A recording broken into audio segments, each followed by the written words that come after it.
हरि ओम। सहनावतु सहनौ भुनक्तु सह वीर्यं करवावहै तेजस्विनावधीतमस्तु मा विद्विषावहै। ओम शांति शांति शांति। शंकरं शंकराचार्यं केशवं बादरायणं सूत्रभाष्यं कृतौ वन्दे भगवन्तौ पुनः पुनः। ईश्वरो गुरुरात्मेति मूर्तिभेदविभागिने व्योमवद्व्याप्तदेहाय दक्षिणामूर्तये नमः। ओम शांति शांति शांति।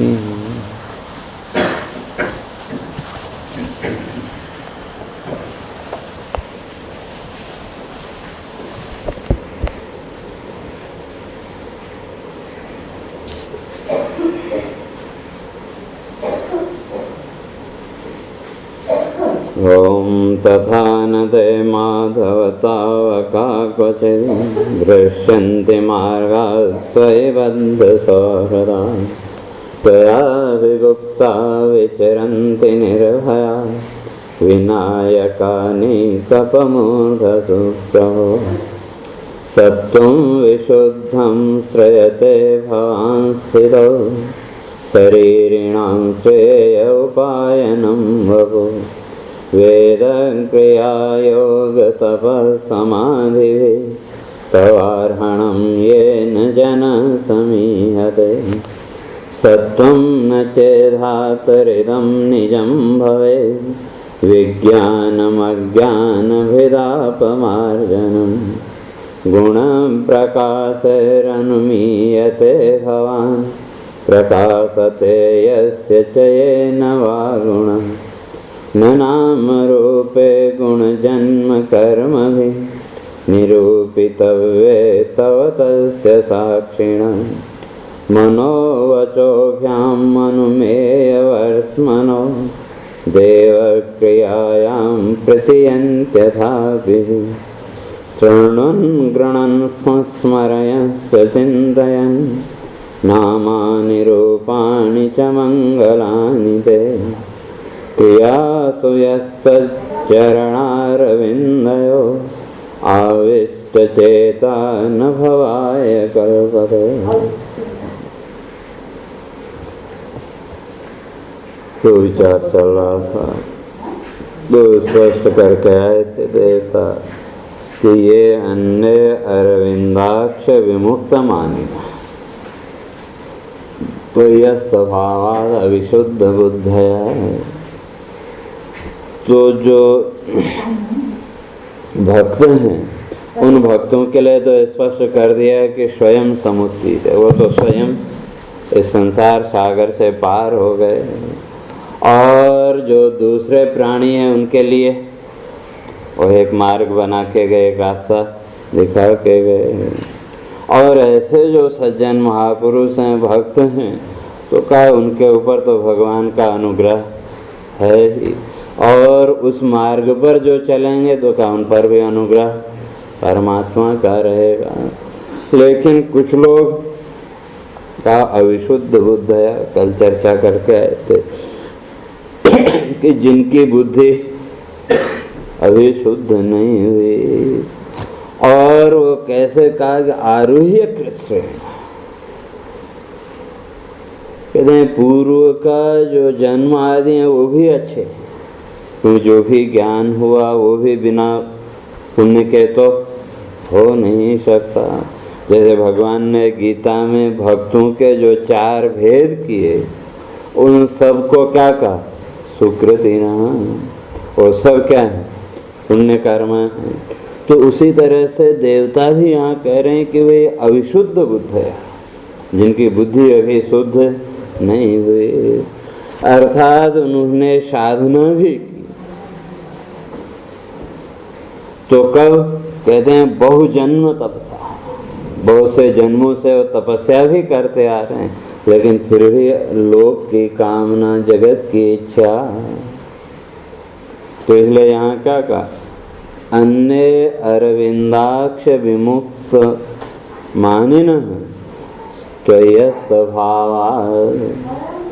तो साधना उन्होंने की बहुत जन्मों तक, और आरूह्य कृष्ण, कहते हैं ऊपर भी चढ़े। कहाँ तक? कहा मोक्ष सन्निहित, मोक्ष की स्थिति तक पहुँचने की साधना भी है। लेकिन वही अगर फलाकांक्षा रह गई भौतिक जगत की, या जैसे कल चर्चा करके आए थे कि वो जितने भी देवी देवता हैं और जितने भी असुर हैं, तो रावण को ही देखो, अगर उसके जीवन का विश्लेषण करें तो ऋषि पुत्र,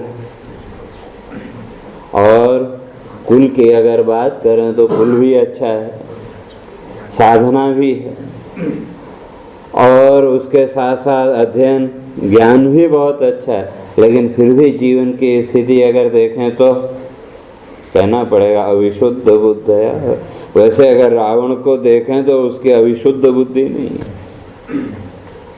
वो भी जानता है कि वे भगवान राम के अतिरिक्त मुझे और कोई मार नहीं सकता। तो जब उसको सबने समझाया सीता हरण के बाद, तो वहाँ रावण ने एक बड़ी सुंदर बात कही। वो कहते हैं कि अगर वो वनवासी राम हैं, अगर साक्षात वो राम हैं, तो क्या मेरा तो उद्धार निश्चित है। अगर वो विष्णु का अवतार नहीं है तो क्या मुझे कोई भय नहीं। तो अगर विष्णु का अवतार है तो उनके हाथों मेरा उद्धार होना है, तो ये भी उसको ज्ञान है कि नहीं। लेकिन दूसरी तरफ कहते हैं कि अगर वो नहीं है तो क्या मुझे कोई भय नहीं, तो अर्थात मैं स्वतंत्र हूँ कि मैं जो चाहूँ। तो ज्ञान भी है और साथ ही साथ बुद्धि में ये दोष भी आ गया अपने बल का, अपने अहंकार का। तो इसलिए कहते हैं ऐसे जो आगे पद दिया कृष्ण आरूह्य, तो कहाँ तक वो पहुँच गए? कहते हैं आरूह्य परम पदम। वो जो परम पद है अर्थात मोक्ष की स्थिति तक पहुँचने की सामर्थ्य है। साधना इतनी उन्होंने की, तो अगर वो साधना सही मार्ग पर होती तो मुक्त हो गए होते। अगर उस आत्म तत्व को जानने के लिए वो साधना की होती उतनी, तो क्या हो जाते? मुक्त हो जाते। लेकिन साधना तो किसके लिए? वही लौकिक कामनाओं की, भौतिक वस्तुओं की प्राप्ति के लिए। तो इसलिए कहते हैं साधना उनकी है कि मोक्ष की स्थिति तक पहुंच गए। लेकिन ततः पतंती, उसके बाद फिर पतन हो गया। मोक्ष की स्थिति तक पहुंच गए लेकिन फिर उसके बाद पतन हो गया। तो उसका कारण वही का अविशुद्ध बुद्ध है। मोक्ष की कामना है ही नहीं, लेकिन कामना केवल लौकिक पदार्थों की। तो कहने का अर्थ ये कि साधना तो बहुत की, लेकिन फिर भी मिला क्या? जैसे हम सब लोगों के जानते हैं, लेकिन जो भी साधना करते हैं उसमें कहीं न कहीं लौकिक अपेक्षाएं भी हैं कि नहीं? ठीक है, मोक्ष की बात हमने शास्त्र आदि के आधार पर स्वीकार कर ली, लेकिन अपने आप को टटोल के देखें तो जीवन की स्थिति स्पष्ट हो जाएगी। जहाँ तक मैं समझता हूँ सबकी स्थिति है, संसार भी हम चाहते हैं और सोचते हैं कि चलो शास्त्र कहता है थोड़ा ये भी कर लो, अगर मोक्ष भी मिल गया तो अच्छी बात है। नहीं तो चाहिए क्या? ज़्यादातर आकांक्षा तो वही जगत की। तो उसी तरह से वो जो हैं उनकी स्थिति वो कह रहे हैं अविशुद्ध बुद्ध है, कि अभी बुद्धि उनकी शुद्ध नहीं हुई। लेकिन साधना कब से कर रहे हैं? तो यहाँ पर मधुसूदन सरस्वती जी ने इसका अर्थ किया, वो कहते हैं बहु जन्म तपसा। जो अनेक जन्मों से वो तपस्या करते चले आ रहे हैं, लेकिन तपस्या का मूल वही अज्ञान। इसलिए जो कर्म, चाहे कर्म हो या उपासना, इन दोनों की दो स्थितियां स्पष्ट, एक ज्ञान युक्त और एक अज्ञान युक्त। तीन शब्द आपने सुने हैं, क्षर, अक्षर और अव्यय। तो जो आपकी उपासना है वो आपको अक्षर तक ले जाएगी। समझो, ये क्षर, बीच में अक्षर और इस तरफ अव्यय, तो ये सेंटर में अक्षर तत्व। तो जो आपने साधना की, भले ही वो ज्ञान पूर्वक की हो चाहे अज्ञान पूर्वक की हो, तो वो आपको ले जाएगी यहाँ अक्षर तक। लेकिन यहाँ से फिर अगर लौकिक कामना है तो अक्षर तत्व तक पहुँचने के बाद फिर लौट के आना पड़ेगा। और अगर साधना का आधार ज्ञान है तो क्या वो आपको अव्यय की ओर ले जाएगा। तो कहने का अर्थ साधना की इस अक्षर तत्व तक भी पहुंच गए कि जब केंद्र में है तो किसी भी क्षेत्र के आप केंद्र में खड़े हो जाओ तो चारों ओर आराम से देख सकते हैं। किसी ऊंचे स्थान पर खड़े हो जाते तो चारों तरफ दृष्टि फैली, लेकिन चारों ओर दृष्टि पड़ने पर भी हमारी दृष्टि कहाँ अटकती है? जिस वस्तु के प्रति हमारे अंदर मोह होगा, जिस वस्तु की हमारी आकांक्षा होगी, हमारी दृष्टि वहीं अटकी। जैसे दुकान में गए तो दुकान में तो बहुत सी वस्तुएं हैं, लेकिन हमारी दृष्टि कहाँ रुकती है? जिस वस्तु की हमको कामना हो। तो उसी तरह से साधना तो की, कहते हैं बहुजन्म तपसा, बहुत से जन्मों से वो साधना करते हुए आ रहे हैं, लेकिन अंत में क्या हुआ? उस साधना के द्वारा वो इस अक्षर तत्व तक भी पहुंचे, लेकिन फिर भी दृष्टि कहाँ अटक गई?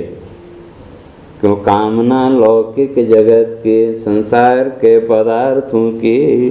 तो अव्यय तत्व सामने होते हुए भी दृष्टि वहां नहीं रुकी। तो कहाँ दृष्टि रुकी? भौतिक पदार्थों में। तो कहते हैं फिर उस स्थिति में पहुंच गए, लेकिन फिर भी वहां से लौटना पड़ा, पतंति अधः। तो फिर वही जन्म मरण के चक्र में तो पढ़ना ही पड़ा। और ये तो हो गया साधकों के लिए, जो अच्छे उच्च कोटि के साधक हैं। और जितने भी साधक हैं उनमें जो ज्यादातर उनकी स्थिति वो ये लौकिक कामना या सिद्धि की प्राप्ति।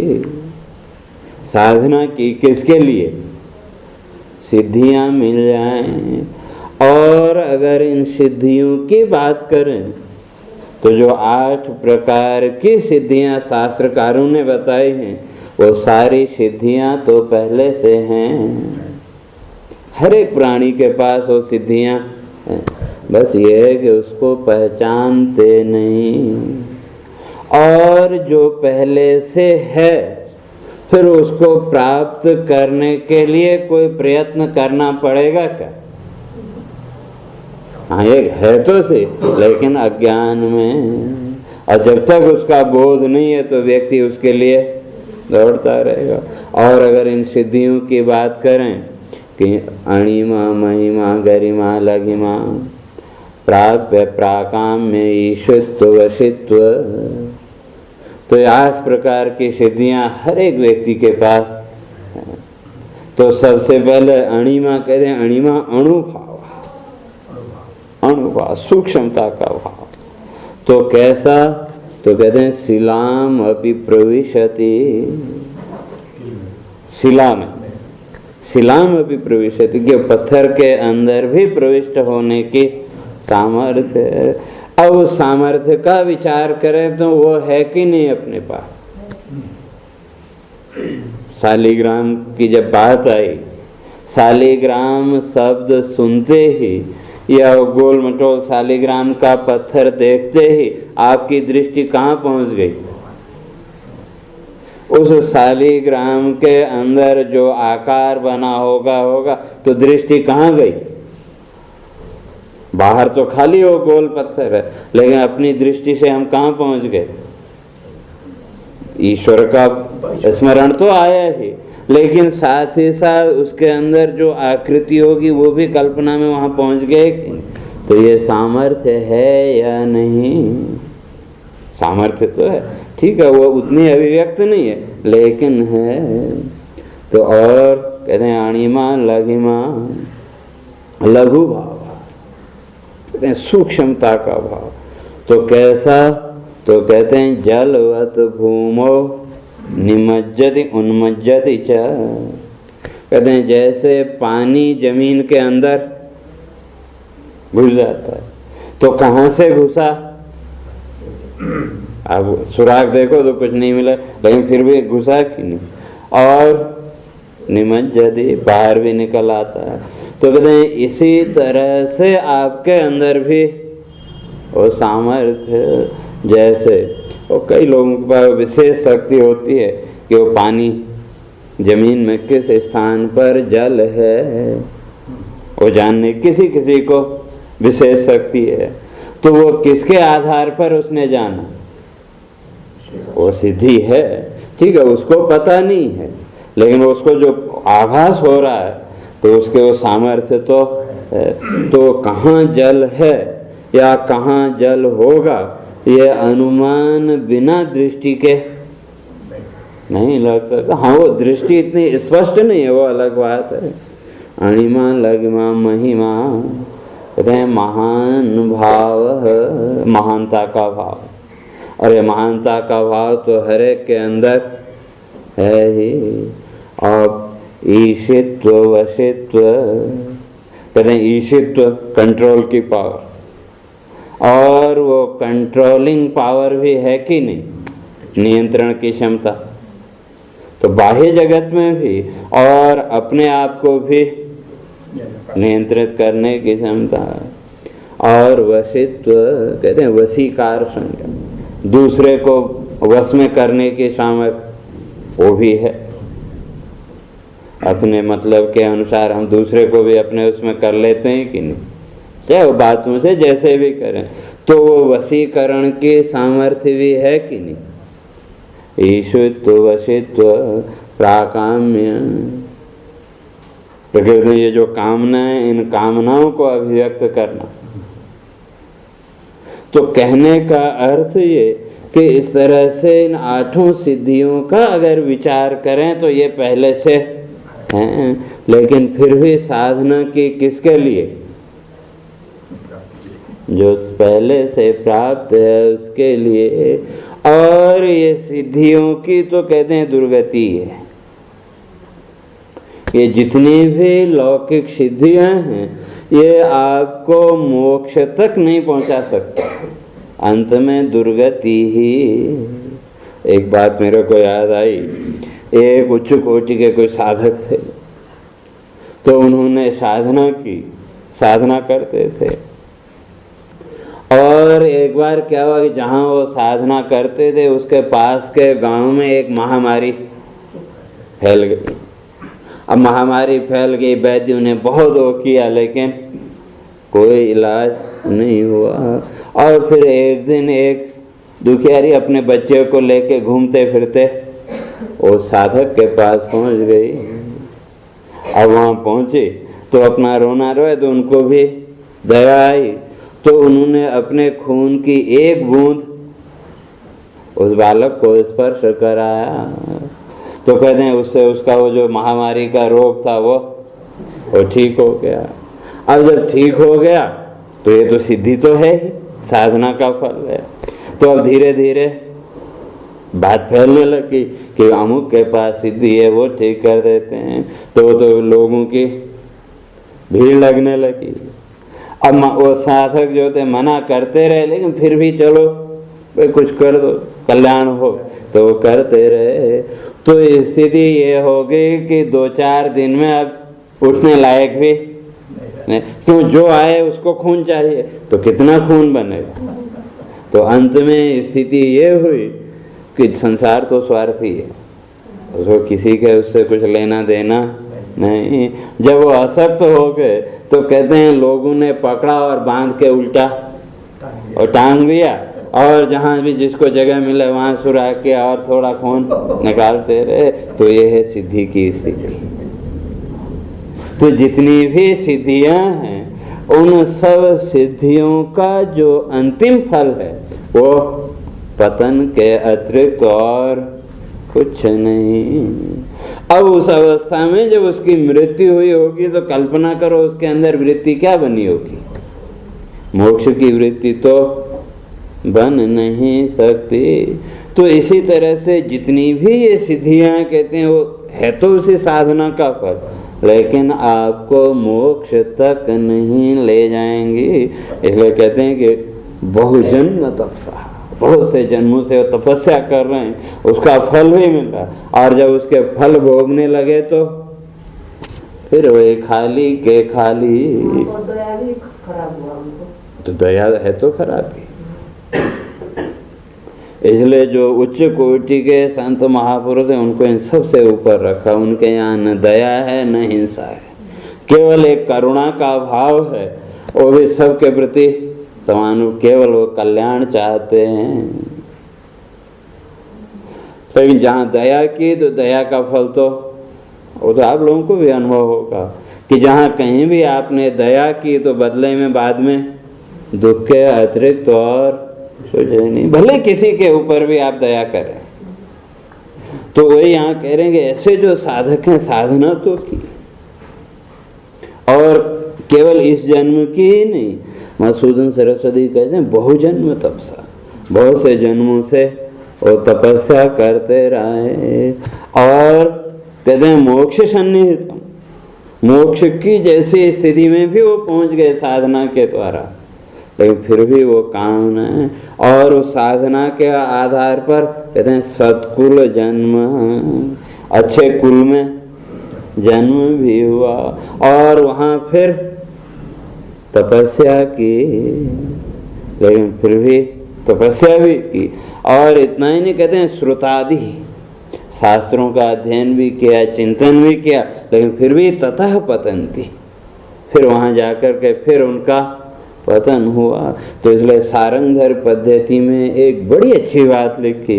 वो कहते हैं अधीत्य चतुरो वेदान व्याकृत्य अष्टादश स्मृते अहो श्रमस्य वैफल्यम आत्मा पे कलितो न चेत्। कहते हैं अधीत्य चतुरो वेदान, चारों वेदों का अध्ययन कर लिया, कंठस्थ कर लिया, और व्याकृत्य अष्टादश स्मृति, 18 पुराण 14 स्मृति, वो भी सब पढ़ डाली, सब याद कर डाली। लेकिन इसमें मेहनत तो पड़ी, श्रम तो किया। अगर आत्मा विकलितो न चेत का इतना सब कुछ करने के बाद भी अगर आत्मा का बोध नहीं हुआ, अहो श्रमस्य वैफल्य, ये सारा श्रम सारी मेहनत क्या हो गई, इस जीवन के लिए तो व्यर्थ हो गई। लेकिन फिर अगले जीवन में भी साधना के संस्कार आपको साधना में लगे, लेकिन जगत के जो संस्कार हैं वो फिर जगत की ओर खींचेंगे। तो साधना करते रहो, फल भोगते रहो, और फिर वही जन्म मरण का चक्र। तो इसलिए कहते हैं ऐसे जो है तो ही अस्त भावात, कहते हैं जिनके ऊपर आपका अनुग्रह नहीं है, और वो अनुग्रह न होने के कारण क्या हुआ, अविशुद्ध बुद्धया, उनकी बुद्धि शुद्ध हो ही नहीं पाई। तो अपने को क्या मानते, साधना की तो अपने को सिद्ध मान लिया, और थोड़ा बहुत जीवन में ज्ञान भी प्राप्त किया, शास्त्रों का भी अध्ययन किया, तप आदि किया, तो उसके द्वारा चित्त की शुद्धि भी हुई, लेकिन फिर वही कामनाएं, जैसे हम सब लोगों की स्थिति भी वैसी ही है लगभग। जब कोई भी पुण्य कर्म में हम प्रवृत्त होते हैं तो उस समय किसी प्रकार की कामना होती है क्या? पहले भले ही हो, लेकिन जब आप उस कर्म में प्रवृत्त हुए तो उस समय किसी प्रकार की कोई कामना नहीं, भले जितनी भी देर हो, घंटा, आधा घंटा। और जैसे ही वो कार्य पूरा हुआ, फिर उसके बाद फिर वो कामनाएं सामने आ गई कि मैंने ये पुण्य किया तो इसका ये भी फल होना चाहिए, ये भी होना चाहिए। तो कर्म एक और फल अनेक। हम चाहते हैं कि ये भी मिल जाए तो अच्छा, ये भी मिल जाए तो अच्छा। तो हुआ क्या? जितनी देर उस पुण्य कर्म में प्रवृत्ति रही तो उतनी देर के लिए तो चित्त का शोधन हुआ, और जैसे उससे बाहर निकले तो फिर ऊपर से ये इच्छा रूप कचरा फिर डाल दिया। तो जितनी सफाई हुई उससे ज्यादा कचरा ऊपर से पड़ता चला गया। तो वो कहते हैं अविशुद्ध बुद्ध है, कि जिनकी बुद्धि शुद्ध अभी नहीं हुई तो वो क्या करते हैं, साधना भी की, तब भी किया, उस तप के द्वारा चित्त की शुद्धि भी हुई, बुद्धि की शुद्धि भी हुई, लेकिन फिर उसके साथ अपनी लौकिक कामनाओं को जोड़ दिया तो धीरे धीरे वो दबता चला गया। तो कहते हैं उनका भी पतन थी अधो। तो कहा उनका तो फिर पतन ही, तो क्यों कि ये साधना के द्वारा जब सिद्धि आई तो कहते हैं उस सिद्धि का अहंकार आ जाएगा, और उस अहंकार में वो अपने अतिरिक्त फिर किसी को मानेंगे नहीं। जैसे असुर आदि हिरण्यकश्यप को देखो, वो भी क्या कहता था कि मैं इस जगत का ईश्वर हूँ। तो क्यों? साधना तो की कि जितनी सिद्धियां उसके पास थी, जितनी शक्तियां उसके पास थी, वो बिना साधना के तो हो नहीं सकती। लेकिन साधना तामसी, तो इसलिए तामसी साधना तो आपको तमोगुण की ओर ही है। इसलिए शास्त्रकारों ने तामसी साधना का निषेध किया। भगवान ने भी जबरदस्ती जो साधना करते हैं उसको कहा कि तामसी साधना है। तो ये तामसी साधना आपको तमोगुण के अतिरिक्त और कुछ नहीं देगी। तो इसलिए कहते हैं ततः पतन्ति अधो, उस मोक्ष जैसी स्थिति में पहुंचने के बाद भी फिर उनका पतन हो गया। तो क्यों? कहते हैं अनादृत युष्मदंग्रय, कहते हैं फिर वो अपने अहंकार में किसी को, किसी शक्ति को, ईश्वर आदि को नहीं मानते, तो इसलिए उनका पतन होता है। लेकिन जो उस परमात्मा के साथ जुड़े हुए हैं, कहते हैं तथा न ते माधव तावका क्वचिन् भ्रश्यन्ति मार्गा त्वयि बद्ध सौहृदा। कहते हैं जो त्वयि बद्ध का, जो आपके साथ बंधे हुए या जिनकी बुद्धि में शुद्धता है, और उस शुद्धता को जिसने पकड़ लिया, क्योंकि ये जो शुद्धता है शास्त्रकार कहते हैं ये भी बिना पुण्य कर्मों के नहीं आती। अभी वो पंचदशी चल रही तो उसमें आगे आएगा कि सत्कर्म परिपाका करुणा निधिनोद्धृता प्राप्य तीर तरुच्छायाम विश्राम्यन्ते यथा सुखम। कहते हैं सत्कर्म परिपाकात, अर्थात ये जो बुद्धि की शुद्धि का भाव है, कहते हैं ये भी उस बिना पुण्य कर्मों के परिपाक के नहीं हो सकता। और पुण्य कर्म अपना फल तो देगा, तो दो रूप में। एक तो पंचदशी कार ने तो वहां कर दिया करुणा निधिनोद्धृता का, कोई संत महापुरुष सामने आ गए तो उन्होंने उद्धार कर दिया। या कहते हैं कोई एक घटना आपके लिए बहुत महत्वपूर्ण बन जाएगी। घटनाएं तो जीवन में होती हैं, तो कभी बड़ी से बड़ी घटना को भी हम कोई महत्व नहीं देते, और कभी छोटी से छोटी बात भी बहुत बड़ी हो जाती है। तो ये जो घटनाएं हैं कहते ये तो होंगी, और किसके आधार पर? वही कर्म फल हो। कर्मोर्मी भी कहते हैं जैसा कर्म का फल होगा उसके आधार पर वो घटनाएं भी होंगी, और बुद्धि वृत्ति भी उसी के अनुसार बनेगी। लेकिन हम उसको ध्यान नहीं देते, वो चलता है, जो भी बुद्धि वृत्ति आई, जैसा भी भाव आया, ध्यान नहीं देते। तो जब पुण्य कर्म फल देने के लिए सामने आएगा तो कहते हैं वो आपकी वृत्ति को भी बदलेगा, आपके चित्त के भाव को, मन के भाव को बदलेगा। जैसे कई बार होता है, बैठे बैठे आपके मन में पुण्य का भाव आया कि भाई ये अच्छा कार्य है, ये करना चाहिए, इस तरह का विचार करते हैं, और थोड़ी देर में फिर गुणों की स्थिति बदली तो वो भाव भी गायब। फिर कभी याद आया तो हम सोचते हैं हाँ नहीं, उस दिन भी हमने विचार किया था। तो पुण्य का फल इतना ही है, कहते हैं कि जिसमें फल देने के लिए आएगा आपकी वृत्ति को पुण्यात्मक बनाएगा। अब उस पुण्य वृत्ति को बनाए रखना वो पुरुषार्थ। प्रारब्ध का काम इतना ही हुआ कि आपके अंदर उस पुण्य वृत्ति को उसने पैदा कर दिया, तो उससे जब पुण्य का भाव आया तो सुख मिला। स्वाभाविक है कि बैठे बैठे कभी अच्छा विचार मन में आए तो उससे प्रसन्नता होती है कि नहीं, भले ही उसको करें या न करें। और अगर कोई पाप का विचार आ गया तो दुख भी होता है, और किया तो कुछ नहीं, तो ये सुख दुख किसका भोग है? तो वही कर्म फल भोग। तो कहते हैं इसी तरह जब सत्कर्म परिपाकात, और जब सत्कर्म परिपक्व होकर के फल देने के लिए आएगा तो कहे आपकी बुद्धि वृत्ति को बदलेगा। अब उसको पकड़ना न पकड़ना वो व्यक्ति के अपने हाथ में है। और जो नहीं पकड़ पाए तो कहा उनकी तो अविशुद्ध बुद्धि है, वहाँ तो फिर वही रजोगुण और तमोगुण अगले क्षण में आ गए, तो फिर वो उसको ढकते चले गए। और जिसने उस पुण्य की वृत्ति को, सत्व की वृत्ति को पकड़ लिया तो धीरे धीरे उसकी जो बुद्धि है वो शुद्ध होती चलेगी। तो उसके द्वारा कहते हैं करुणा निधि नोन्द्रता, कहते हैं या कोई संत महापुरुष जीवन में आए, और वहाँ उदाहरण दूसरा दिया कि वो एक बिच्छू पानी में बह रहा था, तो एक संत ने देखा तो उसको निकालने लगे, उसने फिर जंक मारा, फिर छूटा, फिर निकाला, तो निकाल के अंत में उसको छाया में रख दिया।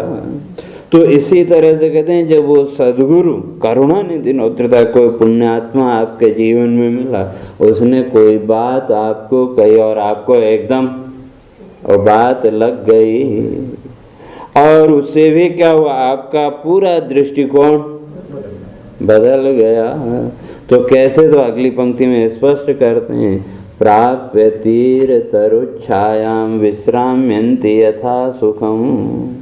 तो कहते हैं जैसे वो कीड़े को छाया मिल गई या बाहर निकाल दिया, तो जल में बह रहा था, उस कष्ट से तो उसको मुक्ति मिली। तो उसी तरह कहते हैं यहाँ भी प्राप्य तीर तरुच्छाया, तो उस सद्गुरु या उस संत महापुरुष की कृपा से क्या हुआ, तो एक आपका पुण्य और फिर उस सद्गुरु की कृपा, महापुरुष की कृपा। अभी लक्ष्य तक पहुँचे नहीं, लेकिन उसके उपदेश से, प्रेरणा से लक्ष्य सामने दिखने लगा। और जैसे ही लक्ष्य आपको सामने दिखे तो आपके पैरों की गति बढ़ जाती है कि नहीं? कहीं जा रहे हों, दिन भर चले और थक गए, सोचते हैं कि कितनी जल्दी पहुंच जाएं, इतने में इस पहाड़ी के उस पार थोड़ी दूरी पर आपको जगह दिख गई कि नहीं यहीं तक हमको जाना है। उस लक्ष्य को देखते ही आपका जितना भी विषाद है, आपके चित्त का जितना भी दुख है, सारा एक क्षण में गायब हो गया कि नहीं? और आपकी गति भी तेज। और अगर समय है तो फिर हम कहते हैं चलो भाई थोड़ा रेस्ट कर लो, अब आराम से चलेंगे। और जब तक वो लक्ष्य नहीं दिखे तब तक चलते रहते और मन में विक्षेप भी। तो उसी तरह कहते हैं प्राप्य तीर तरुच्छायाम विश्राम्यन्ति यथा सुखम। तो कहा जैसे कोई छायादार पेड़ आपको मिल जाए तो वहां जैसे आप सुख पूर्वक बैठते हैं, तो उसी तरह से उस लक्ष्य का बोध होते ही, लक्ष्य का स्पष्टीकरण होते ही आपके जीवन की आधी चिंताएं तो अपने आप छूट गई। फिर जब एक बार छूट गई तो छूट गई। लेकिन अगर बुद्धि में शुद्धता नहीं है तो क्या उस स्थिति तक नहीं पहुंच सकते। तो उसके लिए वो बुद्धि की शुद्धता। तो इसलिए कहते हैं भ्रष्ट। और जिनके अंदर तो ये होगी सात्विक साधना कि बुद्धि की जो शुद्धता है या जो पुण्य के जो विचार हैं, जब हमने उनको पकड़ा और उसके आधार पर साधना में लगे, तो ये सात्विक साधना तो आपके चित्त को शुद्ध करती चलेगी। भले जगत की आकांक्षा है, लेकिन धीरे धीरे क्या होगा, उस सत्व के उपासना के द्वारा आपका ज्ञान बड़ा, ज्ञान अभिव्यक्त होता गया और उस ज्ञान के बल पर जगत की नश्वरता का भी बोध होगा। तो धीरे धीरे जगत की कामनाएं अपने आप छूटती चली गई।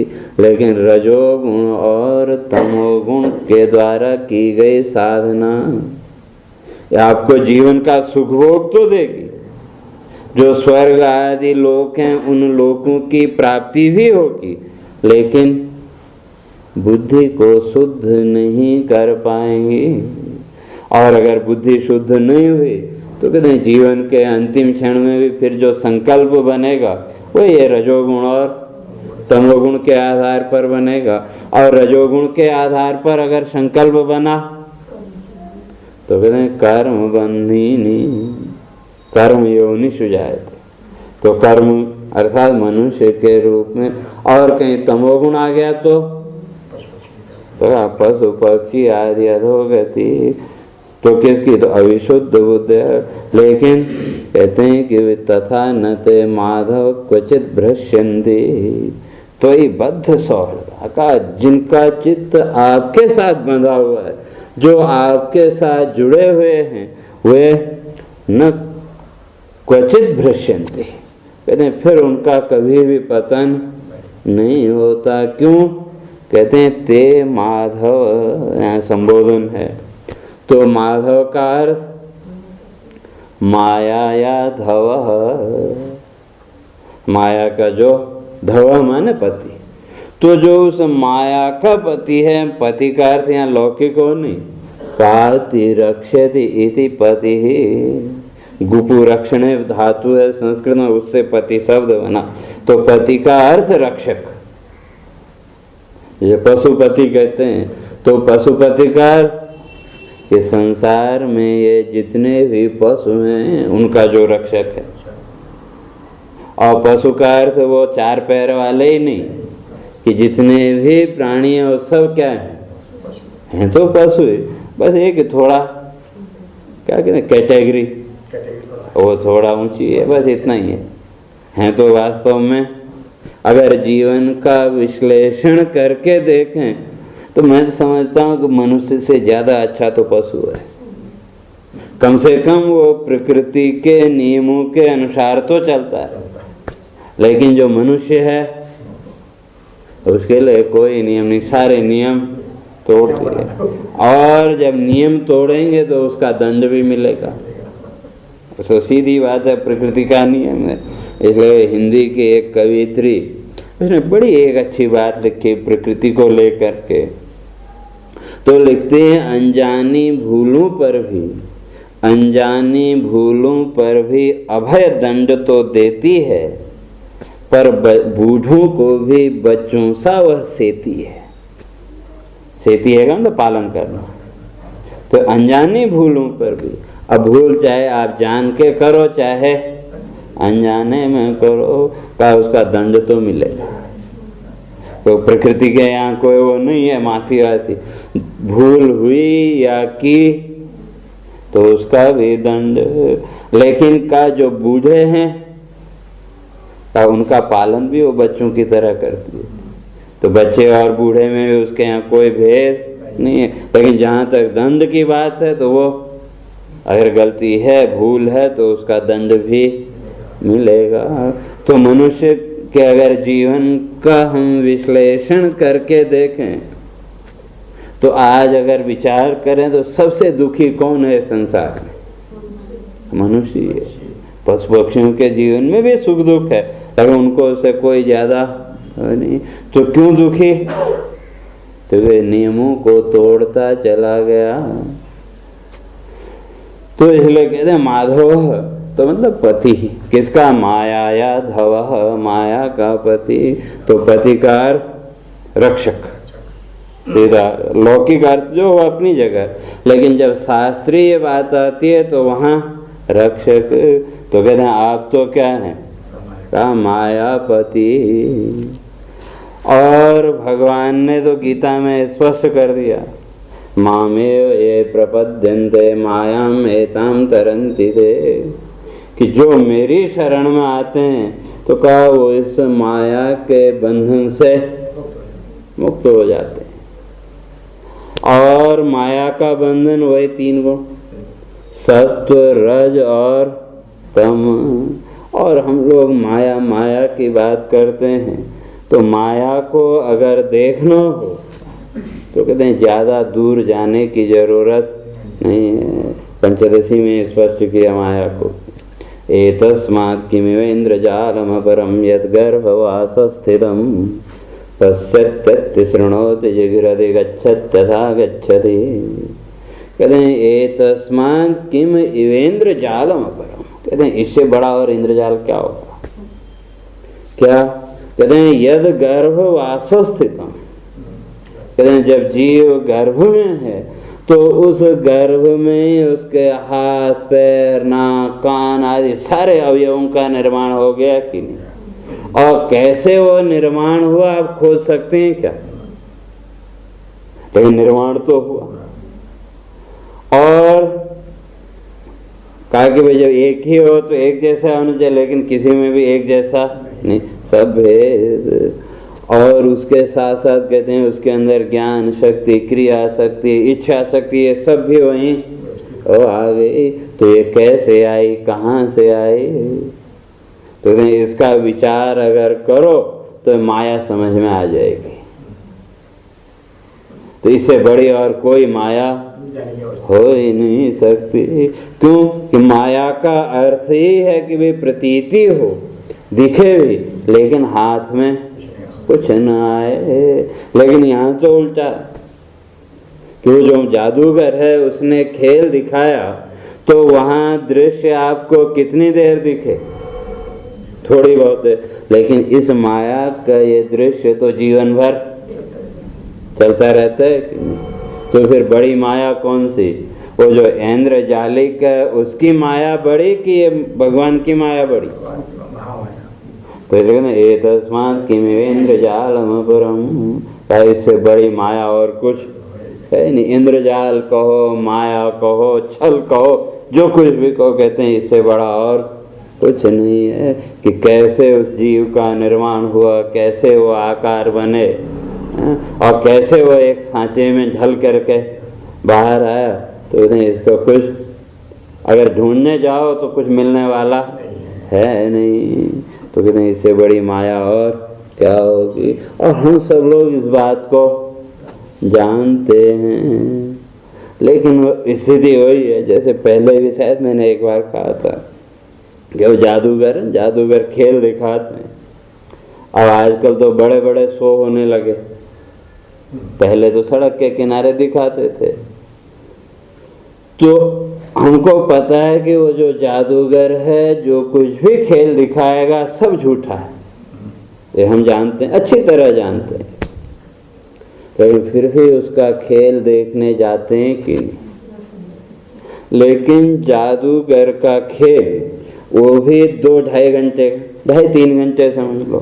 और एक फिल्म देखने के लिए आप गए, उसका भी शो कितनी देर का? तो 2.5-3 घंटे का टाइम दोनों का लगभग एक, लेकिन दोनों में एक मूलभूत अंतर यह है कि जब आप फिल्म देखते हैं तो उस समय दृश्य के साथ साथ आपके मन के भाव भी बदलते रहते हैं। लेकिन जब जादूगर का खेल देखने आप गए तब आपके मन में कोई विचार नहीं उठता। बाद में भले ही आप उसकी प्रशंसा करें, लेकिन जितनी देर आप उस जादूगर के खेल को देख रहे हो उतनी देर के लिए किसी प्रकार की कोई वृत्ति नहीं बनती। तो कारण, खेल शुरू करने से पहले वो जादूगर कुछ निर्देश देता है कि भाई आप ऐसा करो, ऐसा करो।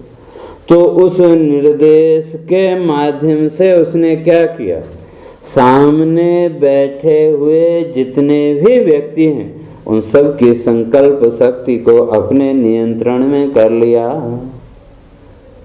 और जैसे ही उस संकल्प शक्ति को उसने नियंत्रण में किया, अब वो जो विचार करता आपको वो सामने दिखता है। जैसे कल्पना में भी जब हम विचार करते हैं तो हमको दृश्य दिखते हैं कि नहीं, तो उसी तरह से कल्पना करता है जादूगर और दृश्य किसको दिखते हैं, सामने जो बैठे हुए हैं दर्शक उनको। और उसमें से अगर किसी दृश्य को पकड़ना चाहो तो कुछ नहीं। तो ये 2.5-3 घंटे वो जो जादूगर है उसने किया क्या, अगर ईमानदारी से देखें तो सामने बैठे हुए जितने भी लोग हैं उनको बेवकूफ बनाने के अलावा और क्या किया है, तो कुछ भी नहीं, लेकिन उसने बेवकूफी तो बनाया वो दिखा करके। और हम उसके सारे कृत्यों की प्रशंसा करते हैं कि नहीं, और अच्छी तरह जानते हैं कि वो बेवकूफ बना, लेकिन फिर भी स्वेच्छा से बेवकूफ बनने के लिए वहां गए कि नहीं। तो वही स्थिति इस जगत में भी है। विष्णु माया भगवती या सम्मोहितम जगत, इसी में पहले स्पष्ट करके आए। तो कहते हैं इस जगत में भी वही भगवान विष्णु की जो माया है उसने क्या कर रखा, यया सम्मोहितम जगत। जैसे वो जादूगर ने आपको सम्मोहित कर दिया 2.5-3 घंटे के लिए, उसी तरह से माया ने भी क्या कर रखा है, अपना सम्मोहन डाल के रखा है। और जितने भी प्राणी हैं वो सब उस सम्मोहन में बंधे हुए हैं। और जब तक सम्मोहन में बंधे हैं तो बुद्धि शुद्ध हो नहीं सकती, भले ही शुद्ध हो, लेकिन सम्मोहन में जब बंध गए तो, और सम्मोहन में बंधता कौन है, जो एकदम अव्यवस्थित चित्त है, एकदम पागल है, उस पागल को भी सम्मोहित नहीं किया जा सकता। और जिसकी इच्छा शक्ति दृढ़ है उसको भी सम्मोहित नहीं किया जा सकता, लेकिन जो बीच में हैं वो सम्मोहित हो जाते हैं। तो उसी तरह से अब पागल का अर्थ अगर पंजाबी शब्द को लें तो गल माने बात, और जिसने उस बात को पा लिया वो पागल। सामान्य व्यक्ति के लिए तो वो क्या हो गया, और पागल है वो, फिर किसी की बंधन में बंधने वाला नहीं। तो कौन, वही ज्ञानी। तो ज्ञानी जो है वो इस माया के सम्मोहन में अब बंधने वाला नहीं, क्यों, जैसे पागल को नहीं बांध सकते, आप लाख कोशिश करो उस पागल को सम्मोहित करने की, कभी सम्मोहित नहीं कर सकते, वो जाएगा ही नहीं। नहीं, अगर जबरदस्ती बैठा भी तो उसके चित्त वृत्ति में इतनी चंचलता है कि आप उसको स्थिर कर नहीं सकते। तो इसी तरह से जो ज्ञानी है का, उसको तो इस माया से फिर कुछ लेना देना है ही नहीं, तो उसको भी माया के बंधन में बांध नहीं सकते। और दूसरा जो साधक है दृढ़ इच्छा शक्ति वाला, कि जिसने निश्चय कर लिया कि अब तो जो भी हो देखा जाएगा, जब ऐसा हम निश्चय कर लेते हैं तो फिर कोई भी रुकावट सामने टिक नहीं सकती। लेकिन जब बीच में ढुलमुल है, संशय की स्थिति, तो जो बीच में ढुलमुल अवस्था में वही सम्मोहित होता है। तो अब देखना है कि हम कौन सी श्रेणी में, पागल वाली श्रेणी में तो अभी है नहीं, तो उस श्रेणी में पहुंच जाए तो फिर तो ये सारे प्रपंच से किसी से कोई मतलब है ही नहीं। तो दो ही श्रेणी बची, एक तो इच्छा शक्ति का दृढ़ होना और दूसरा संशय की स्थिति में रहना। तो जब तक संशय की स्थिति बनी रहेगी तो तब तक इस माया भगवती के सम्मोहन से मुक्त नहीं हो सकते। भले ही कितना ही बुद्धि का हम विकास कर लें, कितनी बुद्धि शुद्ध कर लें, कितनी भगवान की उपासना करते हैं, लेकिन जब तक संशय है तब तक तो लगा ततः पतंती। साधना की, बहुत कुछ किया, ज्ञान भी अर्जन किया, लेकिन फिर भी इस माया के सम्मोहन से बच नहीं पाए। तो उसका परिणाम उस अक्षर तत्व तक पहुंचने के बाद फिर कहाँ आना पड़ा? फिर उसी क्षर में। और अगर स्थिरता है, ज्ञान आधार है, तो फिर इधर आना नहीं पड़ेगा, तो बल्कि इस अक्षर से यात्रा फिर अव्यय की यात्रा तो है, लेकिन वो यात्रा अव्यय की ओर अर्थात मोक्ष की ओर। तो इसलिए कहते हैं जो तो मायापति आप हैं कहा, क्योंकि ये जो माया है तो इस संसार का जितना भी चक्र, इसलिए वहाँ योग वासिष्ठ में बड़ी अच्छी बात कही। और कहते हैं अस्य संसार चक्र संसार रूपस्य माया चक्रस्य राघव चित्तम विद्धि महानाभिम भ्रमतो भ्रमदायिनम। कहते हैं इस संसार चक्र का मूल क्या है? संसार का जो स्वरूप है वो क्या कहते हैं? माया चक्र।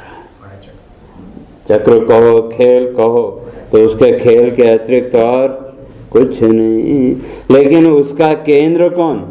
कहते हैं चित्तम विद्धि महानाभिम। जो ये चित्त है यही उसका केंद्र है। कि जैसे ये जो शरीर है, इस शरीर का केंद्र क्या है? नाभि। नाभि में जो अपान और उदान दोनों वायुओं का जो संकर्षण है, वो जब तक व्यवस्थित है, आपका शरीर स्थिर है, उस क्रम के बिगड़ते ही कभी वो अपान वायु तीव्र हो गई तो आपको लूज मोशन इत्यादि हो, और उदान वायु ऊपर ज्यादा खींच गई तो फिर वो उल्टी आदि हो आना। और सब किसके कारण? कि जो उदान वायु है उसका दबाव बढ़ गया और अपान वायु का दबाव कम होते क्या व्यवस्था बिगड़ी और वो तो ऊपर दबाव मारेगी, तो उसके कारण वो अंदर पेट में जो कुछ भी है वो सब उस हवा के दबाव से बाहर निकल। और जब ये दोनों का गांठ बराबर बनी हुई है तब आपके शरीर में कोई रोग नहीं, आप एकदम स्वस्थ महसूस करेंगे। तो इसका केंद्र भी क्या है? नाभि। और नाभि का वैसे सीधा अर्थ होता है केंद्र। तो वो जो नाभि है, केंद्र है संसार चक्र का, माया चक्र का कौन? कहते हैं चित्तम विद्धि। आपका ये जो चित्त है, तो इसलिए तस्मिन् द्रुतम अवष्टभ्य। कहते हैं सबसे पहले क्या करो? कहते हैं वो जो चित्त रूपी जो केंद्र है उसका शोधन करो। उस चित्त के शोधन होते ही कहते हैं ये माया का जो बंधन है ये भी अपने आप छूट जाएगा। और चित्त की शुद्धि कहो चाहे बुद्धि की शुद्धि कहो, इसलिए कहते हैं जो धिया पुरुष है यत्नतः। कहते हैं जो बुद्धिमान पुरुष है उसको तो यत्न पूर्वक अपने इस चित्त को शुद्ध करने का प्रयत्न करना चाहिए, ताकि उस स्थिति तक पहुंचने के बाद फिर लौटना न पड़े। तो इसलिए कहते हैं कि जिनका चित्त उस परमात्मा के साथ जुड़ गया, किसके साथ? जो मायापति है। तो कहते हैं फिर न क्वचित भ्रश्यन्ति का, फिर उनका पतन नहीं होगा। और बाकी जितने भी हैं, या सीधे सीधे कहें कि जितने भी देवी देवताओं के साथ जुड़े हुए हैं, तो इनकी अपनी एक सीमा, और उनके लिए तो भगवान ने क्या कह दिया, तद भवति अल्पमेधसाम का, तो वो तो अभी अल्प बुद्धि, तो अलग अलग रूपों में जो देख रहे हैं। लेकिन इसका अर्थ उस रूप में नहीं देखो, ऐसा नहीं कि जो मूल तत्व है उस मूल तत्व को पकड़ो, तो भगवान कहते हैं इस संसार सागर से पार हो जाएंगे। और अगर शाखाओं को पकड़ोगे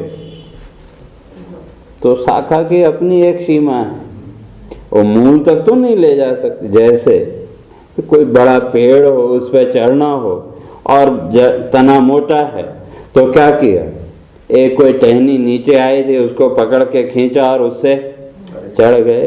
पेड़ पे तो चढ़ गए, लेकिन मूल तक तो नहीं पहुंच सकते।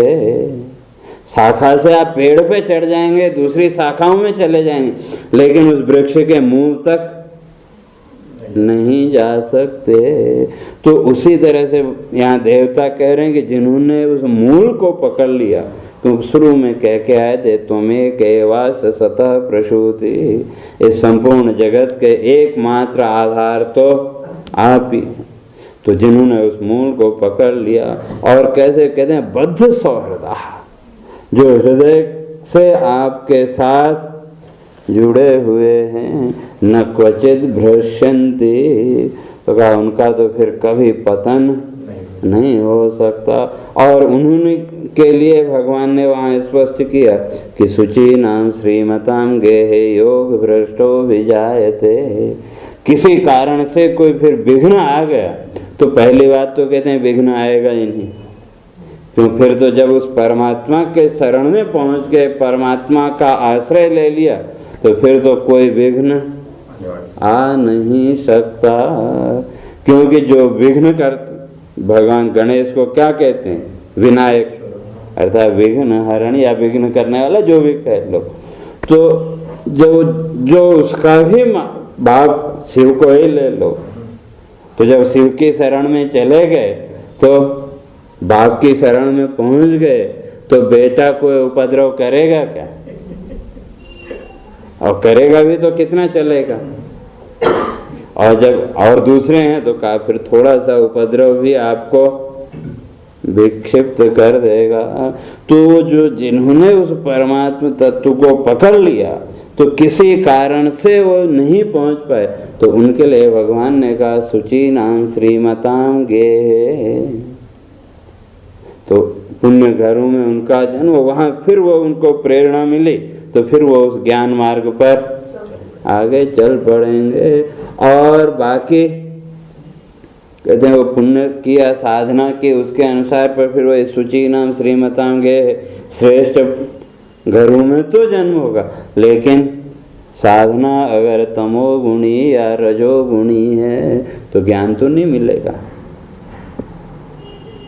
जो बड़े बड़े जो धनपति हैं, बड़े बड़े जो व्यक्ति हैं, तो उनको इतना वैभव मिल रहा है, तो ये किसके आधार पर, कभी न कभी तो उन्होंने साधना की, कोई तो उनका पुण्य है, लेकिन ज्ञान नहीं। तो ये क्या, राजसी और तामसी जो साधना है उसका फल। और जो सात्विक साधना है, जैसे मैंने पीछे भी कहा था, वो आपको जीवन के भोग भी देगी और उसके साथ साथ ज्ञान भी देगी। तो उस ज्ञान के द्वारा फिर धीरे धीरे चित्त की शुद्धि की प्रक्रिया, तो जब चित्त की शुद्धि की प्रक्रिया आरंभ होगी, तो कहते हैं उस परमात्मा के साथ जुड़ाव, और एक बार जब जुड़ाव हो गया तो कहा फिर न भ्रश्यन्ति, फिर नीचे नहीं आना पड़ेगा। हाँ ठीक है, अगर किसी कारण से जन्म भी हुआ, तो जैसे मैंने पिछले स्पष्ट किया था, अभी कलयुग है, तो कलयुग से ऊपर उठ के द्वापर में, द्वापर से त्रेता, त्रेता से सतयुग, और उसके बाद मुक्त, ज़्यादा से ज़्यादा इतना ही होगा। और नहीं तो कहते हैं फिर तो पतन तो है ही। और जिन्होंने उस परमात्मा का आश्रय ले लिया, तो कहते हैं त्वया विगुप्ता विचरन्ति निर्भया, तो उनके जीवन में तो फिर निर्भयता आ जाती है। इसलिए वो सत्व गुण के लक्षण 16वें अध्याय में भगवान ने स्पष्ट किए। अभयम सत्व संशुद्धि ज्ञान योग व्यवस्थिति। तो क्या वो परमात्मा की शरण में जो चले गए उनकी तो स्थिति फिर अभयम सत्व संशुद्धि वाली हो जाएगी, वो तो फिर इससे पार हो जाएंगे। तो उसकी चर्चा अपने फिर कल करेंगे। सीधे होके हरे